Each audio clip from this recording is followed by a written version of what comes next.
Hello and welcome to Grossly Competent, the learning, development, and adulting podcast that doesn't claim to be pretty, but will happily pretend to be slightly competent. I am your host, Steve Counsel, and I'm joined by my co-host, the unfettered spawn between Brian Wilson of the Beach Boys and the Toxic Avenger, Mr. Patrick Ailshire. Well, thanks, Steve. That's a very creative way of saying you're a little intimidated sitting across from me every week. Yes. Which is fair. I'd be nervous, too, if my co-host was clearly carrying the competence portion of the podcast. Right, you are, Mr. Patrick. You definitely carry that. I carry the first portion of our title. Well put. Can I give you a little bit of background? When I was trying to come up with your introduction, I was reminded of some of our outro singing and how you'll do the that thing, right? And I was like, oh God, I have to say something with the Beach Boys. And I don't know why the Toxic Avenger stuck in my head too. So I'm like, what if we could take the voice of Brian Wilson and the looks of the Toxic Avenger and just kind of smash them together? And then there was you, Mr. Ailshire. Quite accurate. Yeah. I think that was a good mix. A good combination. This is what goes through my head when people are thinking what is he thinking about? That is what I'm thinking about. When Steve can't fall asleep, he does not count sheep. He comes up with criticisms for his co-hosts. And then I write them down. And then the next day I'm like, what is this? It's like looking at Charlie Day's dream journal. Anyway, okay. Okay, on that note, real quick. So at work, I have started to, there's always something that you want to try to get a little bit better on. And this isn't necessarily just a work goal. It wasn't a work goal, but it wasn't a goal that I created for my employer. Okay, I've got 3 goals this year, right? This was just a personal work goal. I said, okay, I need to get better at taking notes. Sure. Because I'm typically just a post-it person. If so, obviously there's emails to look back on and Teams messages, but as far as just little notes from meetings, I'm like, I need to get better at that. And because I will look down sometimes a day or two later at my post-it little scribbles and what is that? And a coworker of mine told me about using OneNote because we use Teams at work and Microsoft. Love OneNote. Yeah. So I started using it the other day. I had a one-on-one with my boss and it was awesome. I had, I typed everything out. I looked back at it later. I knew what I wanted. And part of the reason I brought this up is I had a post-it that I looked back at last week before I started using this. It was a reminder, okay, it's already March. Start doing what you wanted to do. Get organized. I had a post-it that said, ask Peter about... oh, crap. What was I supposed to ask this guy about? So that was where I'm like, okay, it is time to get a little bit more organized with my note-taking at work so I don't look like a complete idiot. Ask Peter about my ADHD. I'm a OneNote fan. I love that. Maybe sometime in the future here, I don't know, a month or so, after you've used OneNote or maybe something else strikes your fancy, we do an episode on ways to be organized, some of the tools that you and I like and whatnot. That could be pretty cool. Yeah. Awesome. Well, folks, we have a great episode. I'm excited to have this conversation. Patrick is the one that brought it up, and I'm like, hell yeah, let's do that. Sounds great. But for first thing we should do is, of course, we need to know Mr. Patrick, who is our sponsor of the week. And this week, I got our sponsor, a little birdie, told me about our sponsor. Pretty cool.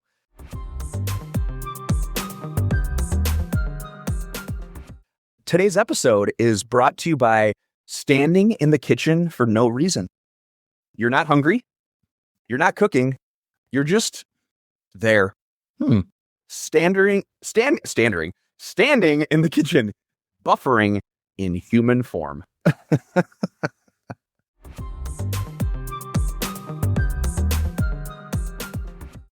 Wow. Thanks, big standing in the kitchen for no reason. Are you notorious for doing this at all? Do you find yourself doing this on a regular basis or not?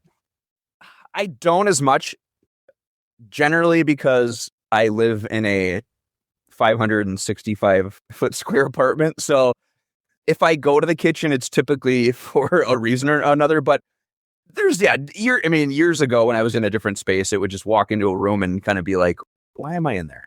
What did I come in here for? Yeah. Oh, yeah. There is I was reading something about this, gosh, a couple months ago, but there is an actual name for that. Like there's a psychological phenomenon that takes place. It's something like I'm screwing this up, and somebody out in listener land is probably like, you're an idiot. That's not what it's called. But I'm going to just wing it. Something along the lines of like doorway syndrome or something like that, where when you actually leave a specific space and move into another, like your whole thought actually switches over if you don't have intentionality with what you're doing. Like if it's a passive idea and you go through the process of moving from space to another, that's why you'll get the like, why did I come in here again? And then you turn around and you start going back and you're like, oh, that's right. That's what I wanted. Like, it's almost like a Wi-Fi connection for your brain. Like, oh, nope, and too far out. Oh, that's what it was. And then you remember, you're intentional about it and you move forward. So I joke with my wife all the time on this because she will do that all day. She'll just randomly get up, start walking somewhere and go, oh, what was I going to do again? And I just sit there and watch her like, okay, this is great.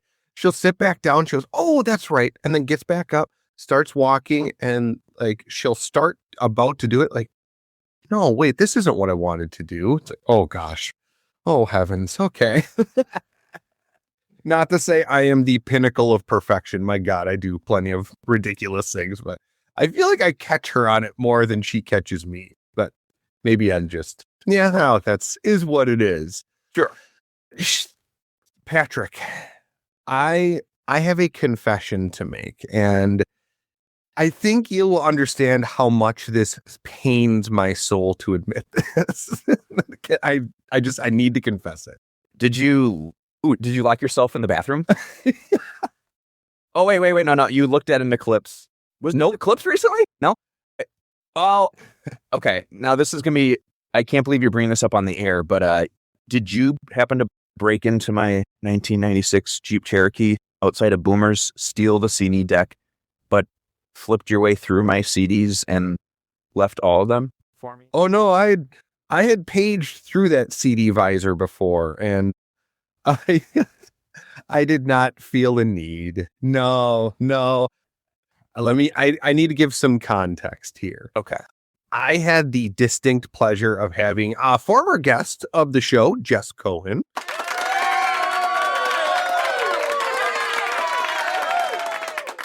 She came on site to my work to provide a really great session on Clifton strengths. That's one of the things that she's certified as a coach. And she did awesome. I had no doubt in my mind she was going to crush it. She just really nailed this. However, she led things off with an icebreaker. And at first, when I saw her doing it, I was going, ugh. But it was awesome. It was really well done.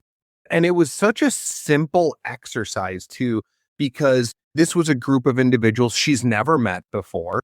So it just started very simply with, what's your name? It was 3 parts. What's your name? And what are you paid to do? And what is a word that somebody could use to describe you in a positive light? And what I thought was interesting is she's like smashed it down right away. She said, no, I don't want your job title. I want to know what you get paid to do here. So it really forced people to kind of like switch their frame of mind instead of being like, I'm the director of learning and development, to being like, I'm here to make sure that people receive the education and experience needed to further conduct their job as successfully as possible. So you kind of had to like rephrase it. And that really led itself into getting people in the right frame of mind for what she was going to be covering for that session. And it just hit so well. I was impressed. And so I legit liked an icebreaker. And I hate to admit it, but it was, God, it's like my worldview is shattered, dude. It was so well done. I even took notes on it like, ooh, I am stealing that. That is really good. And it wasn't a Post-it note. It wasn't like good ice break. I actually like wrote it out like, ooh, I like this. So that's where I have to give credit where it is due. I'm glad you said that. And I'm glad you shared that. As our friend Michael Scott once said, well, how the turntables. Or another band you may be familiar with, The Byrds. Oh, a song called mm-hmm. Turn. That's true. They did have them. So in the spirit of having our worldviews smashed and broken apart, has there ever been a time that you've had that, Patrick, where you've had this firm belief in the workplace or personally, doesn't matter, and just one instance, one single event or a statement somebody said just completely shattered it and possibly for the better? But Steve, that's a really good question. Off the top of my head, I don't think there's anything that stands out in regards to the workplace, but I do have something that comes to mind personally. So listeners, as Steve and I say occasionally, we do apologize if we share certain stories more than once. We are getting into that age where we may repeat stories multiple times and we can't recall if we've actually talked about it before. So I don't know if I've brought this up before, but it's an experience I took a lot away from. So, okay.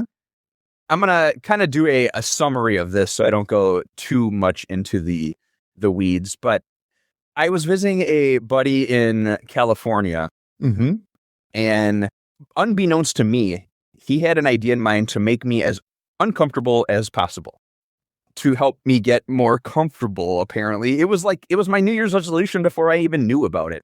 And so he took me to a show, a heavy metal show. And knowing that I am not a heavy metal person, he picked me up from the airport and he says, "Hey," I said, what's going on for the next few days while I'm here? I was really excited to see him. Yeah. And he goes, "Well, I've got a concert tomorrow." And I said, "Okay, well, where is it?" He goes, "Well, it's at Berkeley." And I'm like, "Okay, perfect." I said, "Well, I'll probably find a sports bar around there and watch some games." He's like, "Oh, well, I got a ticket for you." I'm like, okay. It was a band called Avatar. I was not familiar with them. I am familiar. Yeah. They dress up a lot. Kind of, it was like the like circus type theme. I don't know if that's right. Kind of, yeah. So that's accurate. Takes me to that show. And I went in with this idea of like having a thought of how it was going to be. And I was going to really dislike it and whatever. And first of all, I enjoyed the show. I thought it was pretty good. But there was a moment where there was like a little mosh pit going on in front of us. And I made sure to stay back because I was like, I don't want any part of this. And I was kind of looking at my buddy and he was kind of coaching me essentially like, this is kind of what's going on here. And so my whole idea of mosh pits was like just angry people bumping up against each other, trying to start fights. And he made a really good point. And he said, he goes, a lot of these people come to the show and he's like, yeah, they might be stressed out about work or there's a lot going on. And he goes, it's a really like respectful thing that happens at these events. And I said, like, really? He goes, watch this, because one started for me. He goes, watch when someone falls over. And sure enough, within like a minute, someone fell over. Someone grabbed the guy's hand and pulled him back up. Yep. It was like it wasn't a battle royal WWF type thing. And I was like amazed. It didn't get out of control once. It was no one swinging fists. It was just people getting their aggression out or just bouncing around to the music. Yeah. And kind of going back to why I just brought this up was your whole thing of like having an idea about something with the icebreakers and like always just really not liking it. And I had the experience personally where that was cool. And it definitely changed my outlook on things of not until you experience it. Yeah. Oh yeah. Bounce back. Oh, I know you're more into that type of music than I am. But I digress. No. I've never heard that story, so clearly our listeners have not either. That's awesome. You raise a really interesting point, and I think music has that way of having those stereotypes. And if you listen to this means you must be angry or something like that.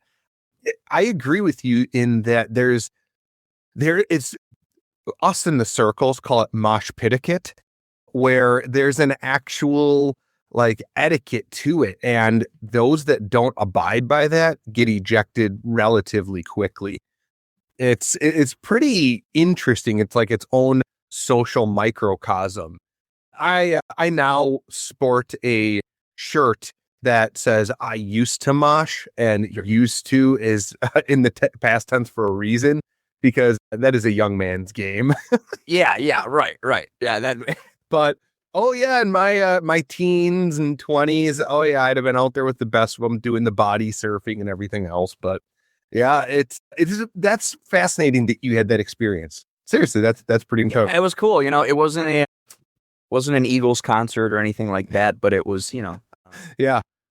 I only know one song by Avatar. It's called Hail the Apocalypse, and it has this really goofy catch to it. And a good friend of mine and I, we say it's a toe tapper because it's just one of those you can just kind of bob your head to. Is there am I getting the wrong band? No, I have this random song that comes to my mind with that. It's like, ladies and gentlemen. I don't know. Maybe that's them. Maybe that's not.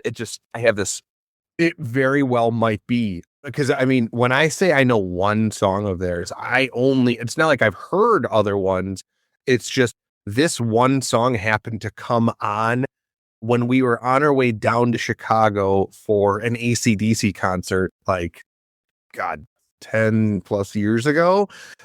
And it just came on his like Sirius XM. Like, oh, this is a toe tapper. I don't know, who is this? And from there, that's like the only song I know of theirs. But so I'm familiar with the band in that right. So and I've seen like pictures of them, but that's really it. Got it. Okay. That's wild though. Oh, wow. No, that's cool. That's cool. God, we could talk about a concert and music like that, I feel like, for a while. I love that kind of stuff. So that's my jam. And I know you're a big concert goer too. Like, you love music. So that's you. That's awesome. And I love Eagle Eye Cherry, the Birds. Yeah. Oh my God. Oh, I know what you're doing now. Oh man, it took me way too long. You are such a dick. Okay, listeners. Okay. I'm sorry it took me so long to figure this out. What Patrick has been so subtly referring to is so we are recording on Sunday morning, where normally we record on Thursday night. And that reason is because 10 minutes before we were about to jump online to record, I am helping clean up dinner for my kids. And my wife says, "Do you hear that weird noise?" And we live in a ranch, whatever. And I'm like, no, I don't. And then I stopped, and I did hear it. And I thought it was my son just like fidgeting in his chair because he like can't sit still.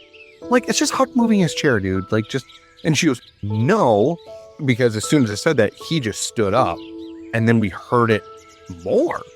And it sounded like this like rustling from the like down by the hallway where my kids' bedrooms are.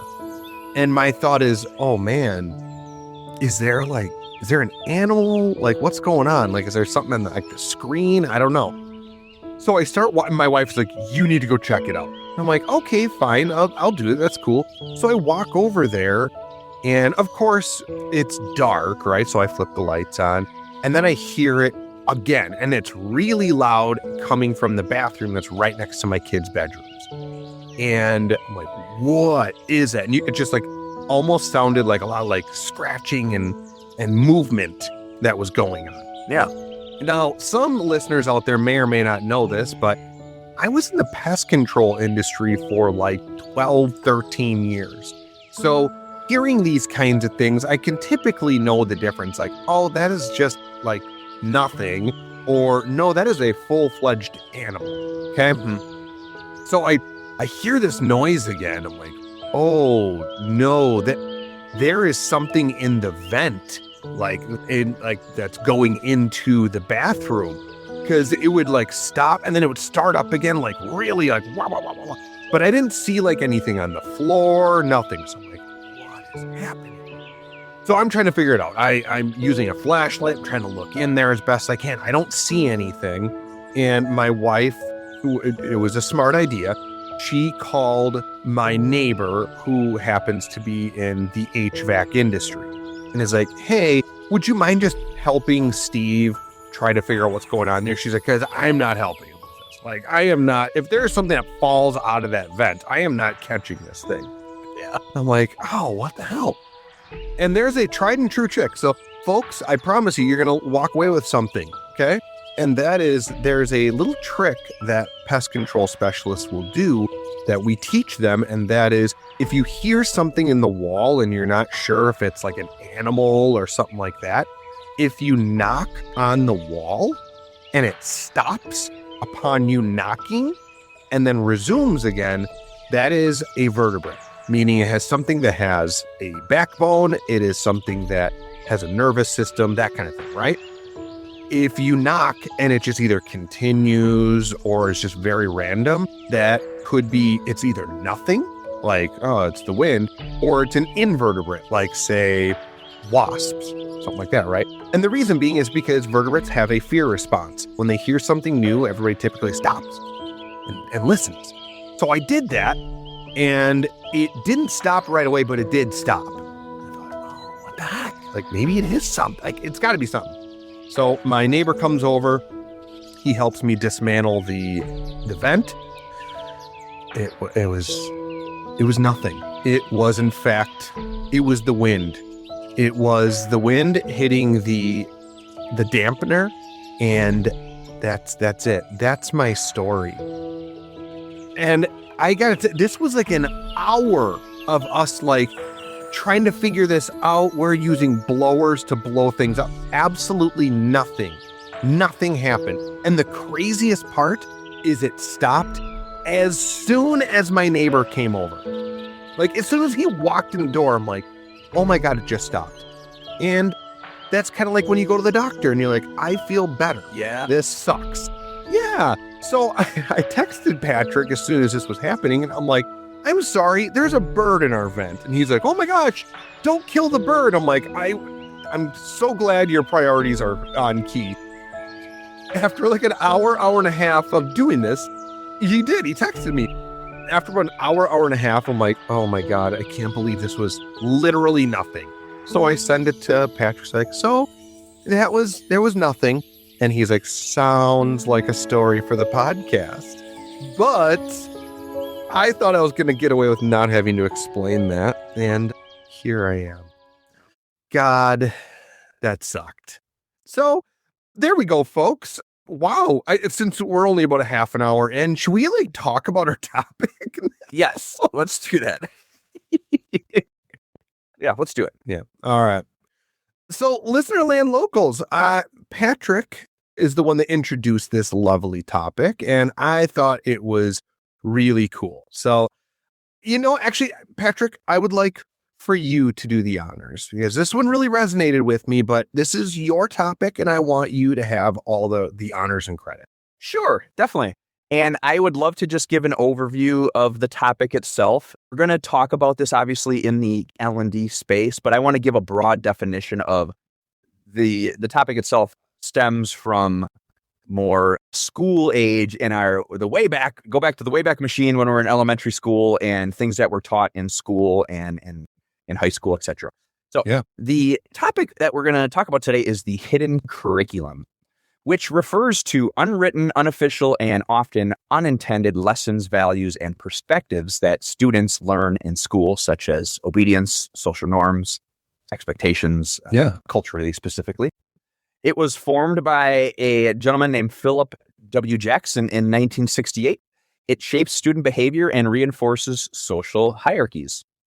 It can disadvantage minority or first-generation students while influencing academic success. And I do want to point out, I got that information from Notre Dame Learning, American University et al. And I want to, just before I kick it back to you, Steve, I want to point out some key features of the curriculum itself. So a lot of them are key aspects. So it's implicit lessons on social rules, hierarchies, as I mentioned before, time management, obedience, etc. It has an impact on learning. So it influences student self-worth, attitudes towards authority, academic performance. There's that inequality reinforcement and often mirrors existing social inequalities by rewarding behaviors aligned with dominant culture norms, classism, things like that. There is a role of teaching the teacher environment transmitted through teacher behaviors, classroom organizations. So think about like seating assignments, school policies. And then lastly, some specific examples would be learning how to ask for help, navigating classroom rules, and implicit messages about cultural importance. So now that you've got the encyclopedia or Google definition for those of you that are born after 1995. No, seriously. Well, thank you for going over that. That's awesome. And I think that gives a really nice context into this topic. What I really liked about it and why when you proposed that we talk about this, why it just like really resonated with me is yes, everything you said pertains to the classroom, right? Like we're talking about students, but this is a cultural thing that happens in organizations as well. Like, yes, we can see an L&D, but it's just professionalism overall. There is not an office that this does not exist in. And I've said it in the past. I'll say it again. I really love when we get into like the psychology of learning and organizations and how those little things work. Yeah, honestly, maybe I should have been a psychologist in a different life, I suppose. I don't know. Well, you sure put the psycho in psychologist. Wow. I'm not sure. That was rude. I mean that in the ugliest of ways. I really set myself up for that one too, didn't I? But I really find that kind of thing extremely fascinating because I think that everything has these layers to it. Now, I'll admit that this kind of concept didn't really cross my mind, like being a young adult venturing into the workforce at all. But two things in my life happened that really kind of prompted this. Number one is that I worked for an organization that showcased one culture or spoke about having one culture, but really led with another.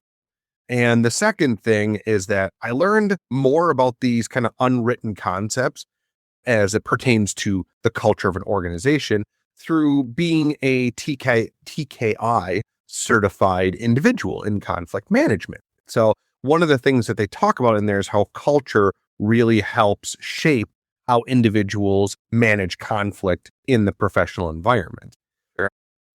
So Patrick, how about you? Like, since you brought this topic up, I'm assuming you definitely have some experience with it, or how did this kind of concept come into like your conscious being? Like, where did you witness or experience it, or not at all? I don't know.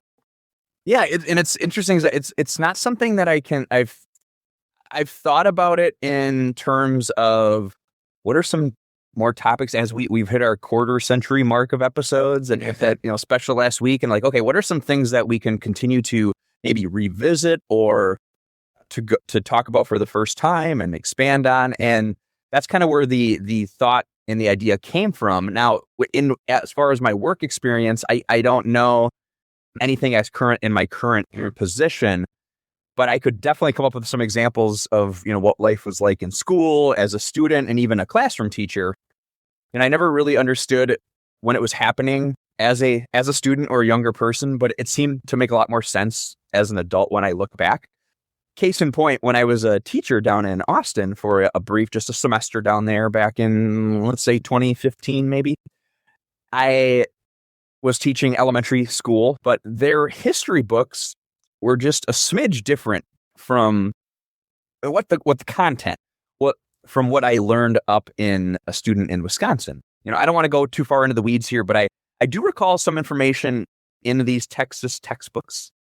Say that 5 times fast. I was just thinking that too. Like, wow, okay. Yeah.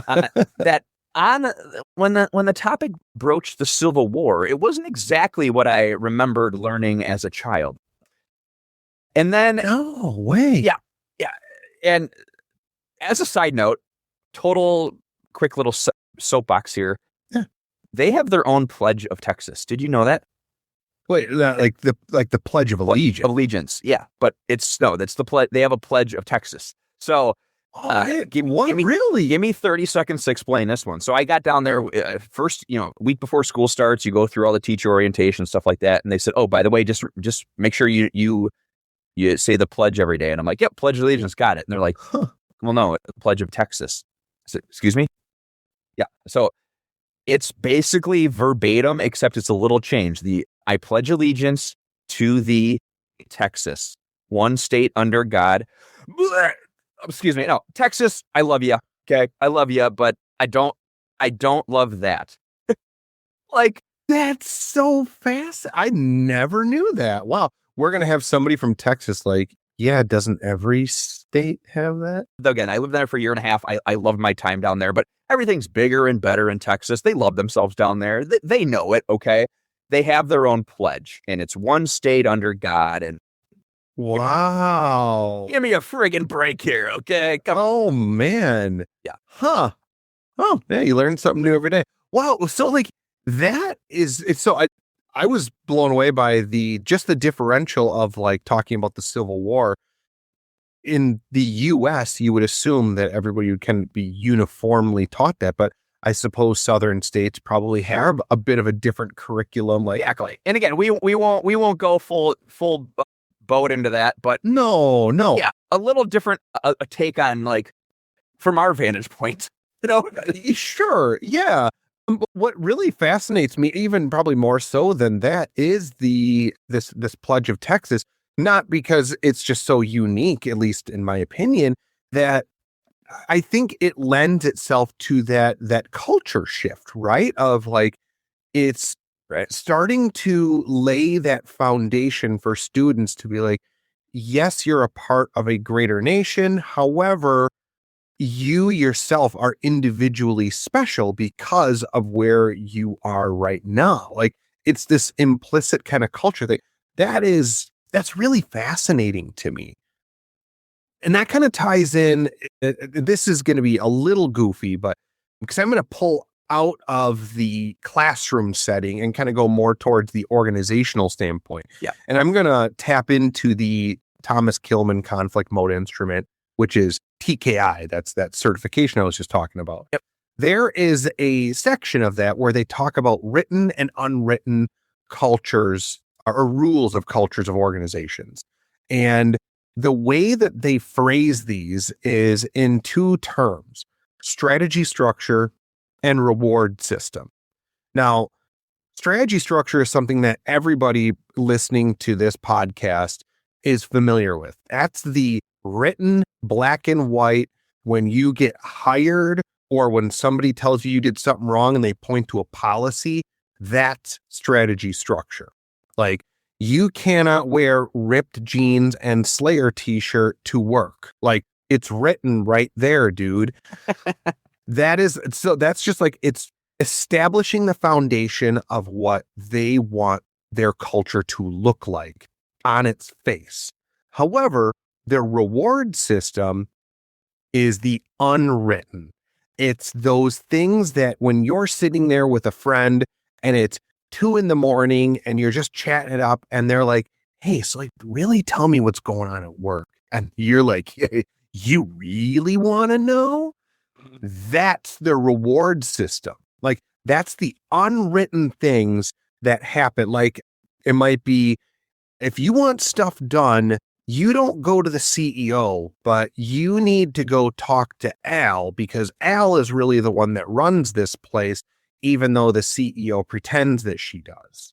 Like, so you have to kind of abide by these things, even though it's not written out that way. You have to look at it and go, oh, you learn it through usually trial and error or somebody kind of warning you. That's the reward system. Does that make sense? Yes. Yeah. Okay. Yeah. And I'm glad you pointed those two things out, because it's a good way to look at it. Like, there is that difference, sometimes maybe a little more subtle, but it is there for sure. Yeah.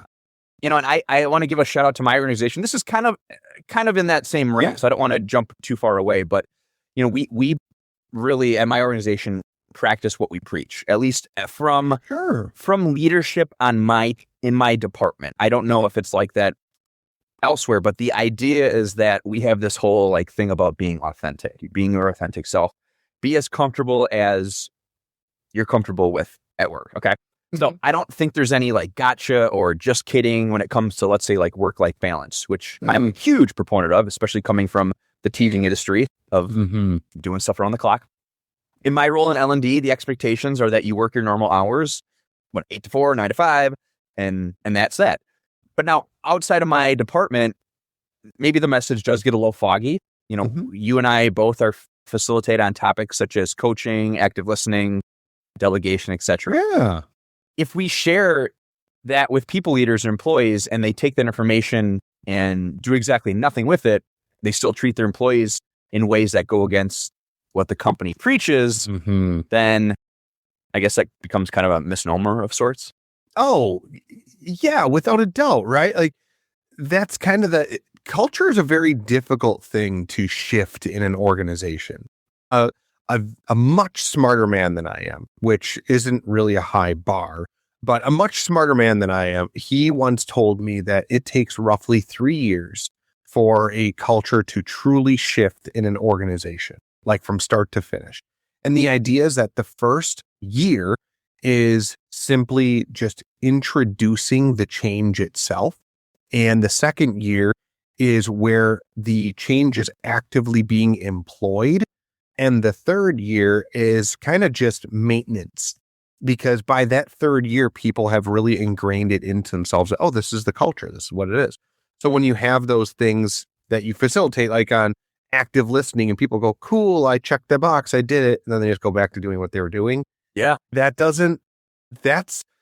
a reason for that. Like there's a reason why they don't do that. And this is where I'm going to kind of get back to my classroom roots, is it's kind of that whole Maslow's hierarchy of needs. And folks out there, if you're unfamiliar with that, that's that little like triangle pyramid that you may see, that the bottom foundation of it are all like your very primitive needs. You need food, you need water, you need shelter. And as you continue to move up, the needs are more focused outside of that purview, like a need for self-fulfillment and things like that. So if you take that into context with like what Patrick was saying and what I just kind of reiterated on, how on earth, if your basic fundamentals in the workplace of survival, like if you can't even hit those, then how on earth are you going to give energy to an educational session trying to help you expand further on something that's just way out of your purview? Like if I'm currently having a difficult time with, I don't know, just trying to think of an idea off the top of my head, effective communication or leadership development or something like that. If I'm having a hard time just keeping sane in my work, like in my life at the moment, then I'm not giving any of that any credit. Like maybe the workplace is so toxic, it's overly political, it's hostile. You're trying to navigate those waters. Everything else falls to the wayside. That's that hidden curriculum, like that you're saying, well, we offer these classes, but great. You need to fix the culture here first, dude, because nobody is going to care or even attempt to put those feet forward if you don't actually show them that it's okay to, as far as effective communication or emotional intelligence. Like, I think I'm getting kind of wrapping myself up here, but I think you get the gist of where I'm going. And I a couple things come to mind when you were saying that. I loved your point about the time it takes for a culture to get established. Yeah. That brought me right away to I kind of laughed in my head when you were sharing that I was thinking about with sports. Okay. Like, can that tie into like the sports culture? So for example, a new head coach comes in. Okay. But the sports world is what have you done for me lately? Right. So coaches get fired after 1 year, 2 years, 3 years before maybe they've even had a chance to establish the new regime, because it could be a completely different playbook. It's going to be a completely different offensive, defensive style, no matter what sport you look at, football, basketball, baseball, whatever. So I love that point of like, I just went to that where it's different, obviously, in the corporate world where, yeah, and I know there's a lot of differences between that, but that I wanted to mention that as well. And then what you were saying too about the point of like behind the scenes. Okay. We do that in my organization too. It's when we we have employees that are requesting training. Usually it's going to be some sort of supervisor or department head filling out our training request form. We make them do that because we want to see why they need training. What's it for? Because sometimes if they just say, hey, can I get training on this? We might look at what you said, Steve, is it training or is it managing that you need? Because it's not going to fix itself. So yes, you can send your employees to this to have better customer service. But if you're also micromanaging your team, that might not help because they're going to be crabby and hate their job and hate the experience. I mean, I think working in a crappy work culture sounds completely exhausting. I've been there in my teaching days. Yeah. It's, it's the reason you breathe a sigh of relief when the traffic light turns yellow and you get to stop at the red light. It's the entrance door of the building slamming shut behind you, sounding like a cellar door closing harshly. Micromanagers, as I just mentioned. It's just yuck, as what Gen Z says. Yeah. That's yuck. Is that what they say? They say that? Okay. The good thing is I don't think we have to worry about any Gen Zers listening. So there's that. According to our Spotify data, our greatest age demographic is the millennial. So thank you, millennials out there. We really appreciate you. I know you've been given a bad rap, but we love you. But I think you're right. That's a very fascinating thing that you say about the sports, with coaching and whatnot. There's a book, The Power of Habit. Are you familiar with that book at all? I feel I've heard of it. I have not read it. Yeah, it's I think it was published like 10, 15 years ago. Oof, sorry. You know what? We'll pop it in the show notes because I'll admit, I listened to the audiobook and it was really well done. Really enjoyed it. And surprisingly, there is a section on that, or in that book, an entire chapter where it talks about Tony Dungy. And if you're familiar with the NFL, Tony Dungy is a Hall of Fame coach. He led the Indianapolis Colts to a Super Bowl, just good stuff. But it wasn't all sunshine and rainbows when he got to Indiana. When he first started coaching there, it was awful. And part of what's really fascinating is when he came on board, they looked to him to fix it. And he did. He had a very unique set of how he wanted to fix it. He wanted players to rely on habit and just kind of relegate it, instead of having to think too hard on things. Yeah. They wanted to force habit. And the first year they tried doing it, it failed because people resisted. Yeah.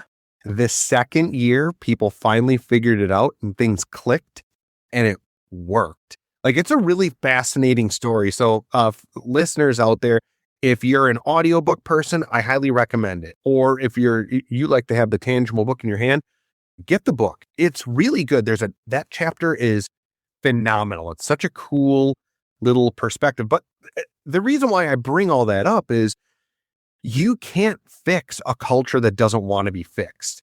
And when we're talking about invisible curriculums, that culture dictates what can and cannot be taught and or learned. So if you have a micromanager, you're really telling your staff that I don't trust you to do what you need to do, and they're not able to learn how to be self-sufficient. You're teaching them to be reliant on coming to you for every little thing, which for most people would drive them crazy. But for a micromanager, they use it as a badge of honor of, oh, my team wouldn't be able to manage without me. Dude, you did that to yourself. Yeah. You're the one that did that. Stop it. So there's that interesting dynamic of kind of a self-fulfilling prophecy there. Mm-hmm. Yeah, that's completely true. I've had so many conversations in the L&D space about that management versus leadership style, and of just because again, it's not going to, training is not always the answer if it's a little deeper than that, right? If it's sort of that hidden agenda or hidden issues with a team, a department, a division, organization, whatever. Yeah. And so we've talked about this before, Steve. People don't leave jobs. The number one reason people leave jobs is not because of money. Yeah, you're right. It's not. It might be, if you're listening, it might be a reason you've left a job. Sure. But from the collective employee experience in all walks of life, all organizations, money, the studies, the science, it's not money. Yeah. It's because of how they're treated, how employees are treated, what the culture's like, how they feel respected. And so I love that you brought that part up too, because it's really interesting. And this kind of goes into change management too. And you can talk all day about this, but as far as just like, this is going to take some time. We're going to implement some steps. They're going to be uncomfortable. They're going to be probably frustrating. You're going to question why we're doing it. But if you have trust on a team, you can say, hey, trust the process. It might get a little like Tony Dungy. It might get a little fuzzy or awkward or bad for a while, but it'll come around. And obviously, yeah, you mentioned it. The guy's a Hall of Fame coach. He's won a Super Bowl. He took multiple teams to the playoffs, and he's, from my understanding, at least what I've heard. Again, never met the guy, but he was pretty well respected as a coach. Yes, and as a individual as well. So that's cool. I do enjoy it when I see him on like the panels, say like, before the football games on Sundays. Sure. Even other players that are on those panels, I mean, he's been retired for how long now? They still refer to him as coach. And it's just very fascinating. If you don't mind, I would really like to kind of step back to the comment you said regarding why people leave organizations or jobs, specifically not being financially driven. I will admit, I used to think that was the biggest load of bullshit. I thought that was the biggest crock. I now, where I'm at in my life, fully understand that it is in fact people leave organization or people leave jobs because of either the organization, but most often because of managers.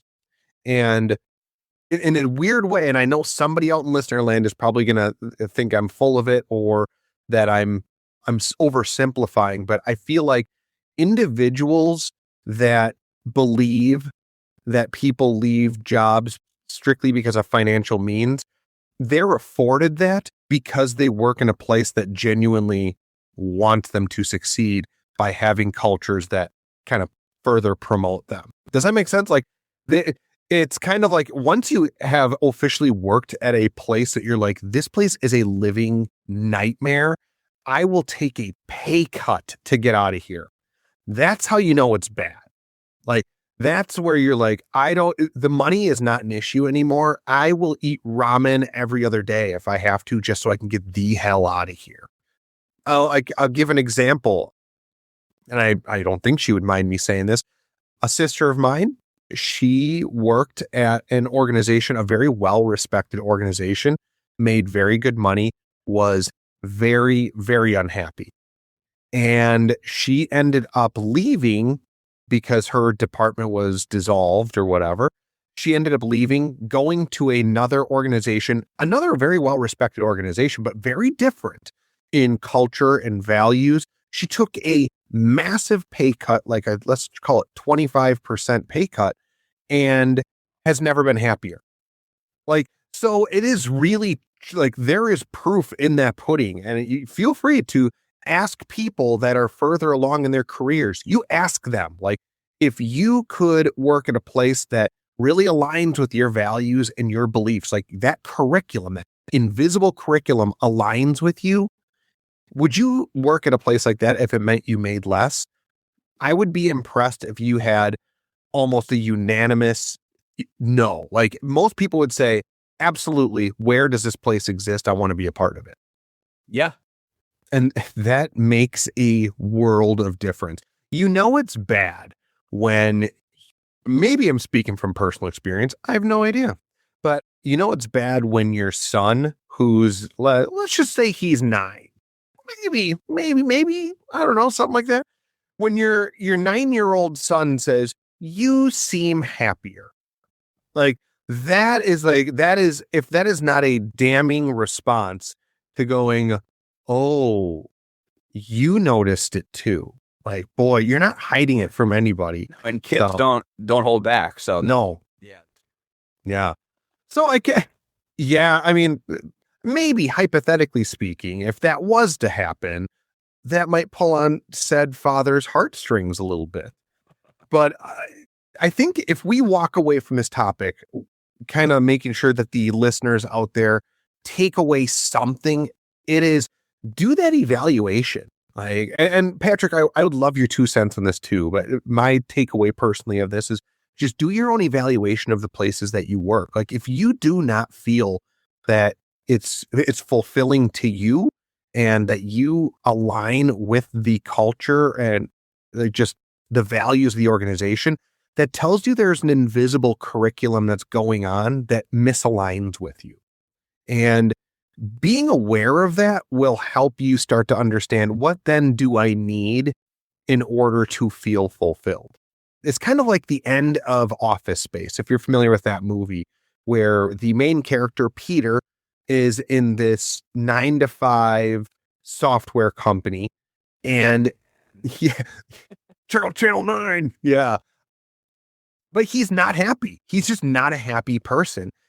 At the end of the movie, spoiler alert, I know this is only like a 30-year-old movie. Man, sorry, guys. He ends up working construction, and he's outside, and he is as happy as all get out. It just is because what was currently going on, or what was going on in the office environment, did not align with him. And he ended up going into a different industry and loved it. He's dirty, he's greasy, but he doesn't care. He's enjoying life for like the first time. So there it is. That's my soapbox. I will get off of it. Patrick, I'd love to hear what your thoughts are on that before we venture forward. Yeah, that was great. I could call it on Office Space, but it is true. I mean, I was fortunate when I switched careers that there was a lot of positives in the change. It was, and this is no surprise or secret. Teachers don't get paid very well. They're completely underpaid. The stress, the anxiety, the amount of work they're doing. Mm-hmm. I'm going to use that phrase, "come at me, bro." If you want to come on your podcast, you want to comment on our Instagram and say, "Well, teachers get the whole summer off," I will fight you. That it's well-deserved and it's needed. It's not the whole summer. Don't give me this 12 weeks. It's like 6-7 weeks because there's in-service and all that. Look I'm on a soapbox right now. But what I wanted to get to is that I was fortunate to switch to L&D. I'm still teaching. But my lesson planning is basically creating a course I offer employees. Mm-hmm. My teaching is my facilitating. But what it doesn't come with is all the other headache. Mm-hmm. Okay. The emails I get from my fellow coworkers are not the same tone as I would sometimes get from parents. So there's all that, right? So I was fortunate where when I moved industries, I felt I was the pay was much more respectable, but also it came with more benefits. I can take off. I get my personal time and vacation time. I don't have to wait till the summer, wait till Christmas break or spring break. So there's all those perks there. But even if you are someone who has found that maybe your organization isn't aligning with those values, that's an opportunity for you to maybe think, okay, maybe there's something better out there. Mm-hmm. And I would say that I wanted to touch on this too, because you were referring to, finding what that is for you. That might take time. That's not something, unfortunately, that you may find out in the interview process. You can ask about what's your culture like here, but hiring managers are going to feed you. Obviously, they're trying to get you to see all the bright and shiny lights, right, of the company, right? They're not going to come out and say, well, actually, we have a lot of micromanagement here.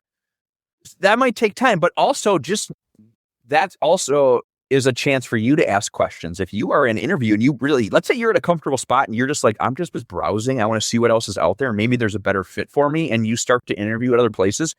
You have that flexibility to ask those questions that you want to say, like, that are more specific. And so that could be a whole other episode. We could do an episode on interviewing and all that. And maybe we'll write that one down. But that sounds good. It's pretty fascinating of finding the best fit. What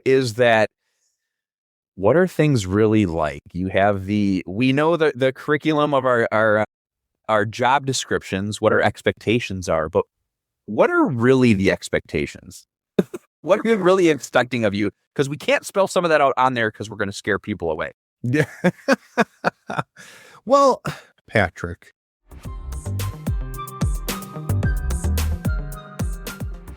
do you know who doesn't scare us away with their invisible curriculum? I do.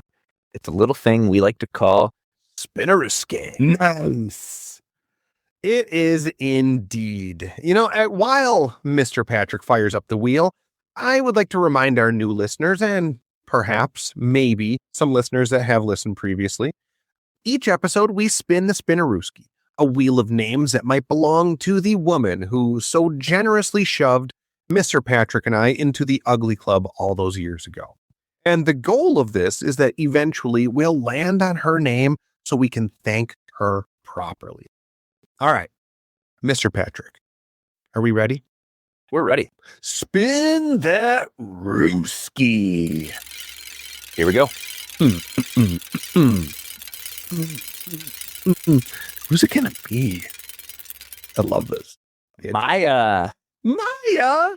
Oh, I work with a really wonderful Maya. Oh my goodness, Maya. Well, thank you, Maya. I really hope that is your name. And on behalf of Patrick and I would just like to thank you for giving us the gift of the Ugly Club and all of the generous things that have come with that. So thank you, Maya. What a treat. It is. I don't know many Mayas, actually. I don't work with any, but I had a student named Maya when I taught the 12th grade. So, gosh, she's probably now probably in her 20s, maybe? It's been a long time ago. But so maybe she's listening. And Maya, you were clearly not at Boomers that night because you were probably not even born. But if you're listening, give us a shout out on Grossly Competent at Gmail or on Instagram, because I imagine if you're in your early 20s, the IG is a big thing. You may not be hanging out on LinkedIn with Steve very often, but he was such a nice student. So, that's one. Yeah, she was one of those that you remember where it was just very kind, thoughtful to all students. It wasn't just a kid that I had to worry about. That's a wonderful conversation with the parents. So yeah, that's nice. Yeah. All right, should we wrap this puppy up, my man? Let's do it. Well, that about does it for this episode. And thank you, everyone out in listener land, for joining us on Grossly Competent. If you like what you're hearing and you would like to support the show, here are the best ways possible in no particular order. Steven. Me. You can subscribe, follow, and give a 5-star review on Apple Podcasts, Spotify, or anywhere you get your podcasts. You can visit us on Buzzsprout at grosslycompetent.buzzsprout.com. Here you can become an active supporter and help us with the show. Every cent counts and is greatly appreciated. You can give us a shout on Instagram at grosslycompetent. You can email us, like Patrick said, at grosslycompetent@gmail.com. But what we would love more than just about anything is for you to tell your friends, your family, your coworkers, or that super awesome learning and development person at your company about this podcast. We appreciate all of you more than you know. Any support you can throw our way truly does mean the world to us. This show takes a surprisingly decent amount of effort, I'll say, for two guys who look like us. And we're very grateful we get to bring it to you every week. You're not wrong. It is a labor of love. But yes, it is interesting how much time it does take. So this week, for our shout out, I have an interesting one. I was on an executive forum. So let me see when's here today. Sunday. So it was last Wednesday, I believe. And that was hosted pre-Bird Madness, I believe. Pre-Bird Madness, yes. This executive forum was hosted by the fantastic Julie Menden. I will make sure I include her information in the show notes if you'd like to give her a shout. She's wonderful. And on this, I met a fantastic woman by the name of Sarah Valentine. And she mentioned to me that she has her own podcast called the Heart Leadership Podcast. In turn, I directed her towards us. She definitely lost in that exchange, but I really appreciated that she was willing to connect. I thought that was really cool. So folks that are... So if you're in leadership and development, or you're just interested in leadership things and professionalism and whatnot, give her podcast a look. She's also a Buzzsprout podcast like us, so you can find her pretty easily. Make sure if you do send her a message, she has like a little notes thing. Tell her Steve and Patrick from Grossly Competent sent you. It would mean the world to her, and it would mean the world of us. So please give her a shout. I'll put her information in the show notes. She was wonderful. And yeah, Patrick, do you have anybody? No, I just want to say that was a great shout out, Sarah Valentine. We definitely heart you, and we will give. Wow. I'll be here all week. I'll be here. Let's hope not. All right. No. No, that's great. That was a good call. Thank you. All right, folks. That's it for this episode, Uggos. And thanks again. Thanks for listening. We will see you next time. Ready? Yeah. Ugly. Dang.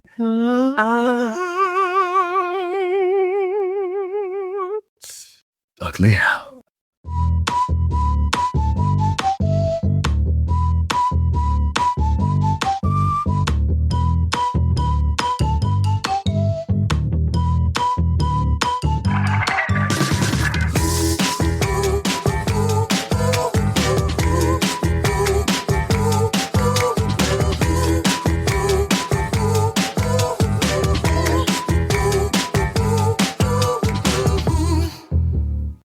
A sermon I didn't even know was coming. Man, feeling a JC up in here or something. Woo, that's awesome. Good stuff. Or was that like were you trying to do like, what was that, Louis Armstrong? I was really trying to channel my like 1920s, 30s kind of musician. Ugly. It's like, yeah, I missed my calling. You did. Between psychologist and 1920s radio star. My name could have been in lights.